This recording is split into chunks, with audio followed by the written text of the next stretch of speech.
in high school, I kind of like hid in an image of masculinity, so I was kind of popular, but for kind of all the wrong reasons. Same. I think I was like very hyper feminine in a way that like overcompensated a lot for my behavior and a lot of the way that like I really wanted to be seen. So I think that like us meeting has always been kind of funny to me. Yeah. Just because like we are both like in a position now where we're such similar people in terms of like our experiences. Yeah. So we kind of in high school Almost dated. almost dated.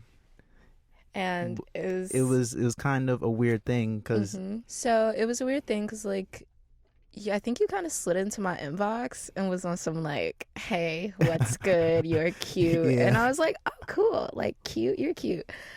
So you like pulled up to the junior showcase and I was being sus. We met.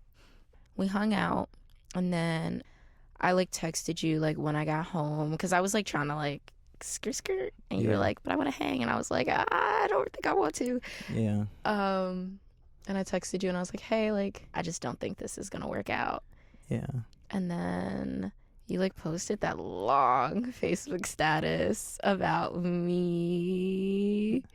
You don't even remember that? Yeah, you posted like this whole status about like, you know, people just be out here wasting my time and I could have been doing something better today. Oh yeah, now I remember that. I bet you do. But I guess at like the time, it wasn't just probably, it was me too, because I mean, one of the important things with my identity was watching you become into the person that you were, because what that was in high school was me having to be this person, me having to perform this way, me having to like be strong for other people. But watching you, I started to realize, okay, maybe it's something inside of me, maybe it's something that like I'm trying to release, and it's coming out in like angry, emotional rants. Yeah. It's really interesting to hear, mostly because like you helped me a lot with my identity, and like you being everything that you are as a person, and like being really honest and really blunt, like even to this day, like you don't lie to me, I think, or at least like you try not to. Yeah. I mean, we both have experiences as people within a community that's quote unquote hood, and that's right. That even though it's portrayed to be hyper homophobic, transphobic, it was like a lot of ironies and oxymorons. My dad is homophobic. My uncle, though, is bisexual, and he's the most successful in the family. So it's just like, okay, people have transphobic ways and they have homophobic ways, but this person is successful, so we let them pass. This is my child, so we let them pass. This person is trans, but we let them live their life because we grew up with them and seen them. And my mom is the exact same way, because like now I'm a lesbian, but I'm also non-binary, and like you're a non-binary, and my mom is like not even remotely into it. And so we've been in situations before where like we've been walking down the street and she'll say something like massively homophobic to me, and I'll scream, oh, so you're mad that your kid's a dyke? And that's very dramatic, but it's also just like, you know, I have hood dyke tattooed on my chest, and this is something that like I think about a lot too, is that like I'm not mad at my mom for being homophobic.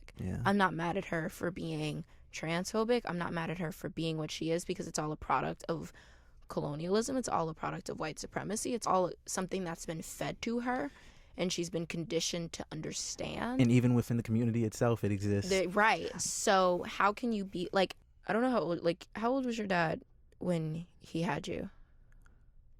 His early 20s. Same. My mom had me at 21, and I also think that because they had kids when they were kids, right? They didn't really have an experience where like they got to grow into themselves the way that we still do. Right. Same thing with my dad. His father passed away when he was young. His brothers passed away, and he has to like, he's not gonna, the life that he knows is on the street, so he'll have me on the top of a car, my brother on the top of a car when we're younger, while everybody else is watching us, and then he's doing what he needs to do to handle his business. Right. But also my growing up in the generation of the internet, my having the resources to Google things that I don't know, me being able to Google gay, lesbian, transgender, all of these things that just pop up on the internet, and my mom never having had that. And yeah, she could have cracked open a book, but my mom barely graduated from high school. Yeah, but like you mentioned, the internet, things are changing. Whether it's gonna happen tomorrow, 100 years from now, what is happening right now. Like, it's June, it's Pride Month, it's lit. It's the 50th anniversary of Stonewall. Right? Yeah, this it is. Like, we're allowed to be.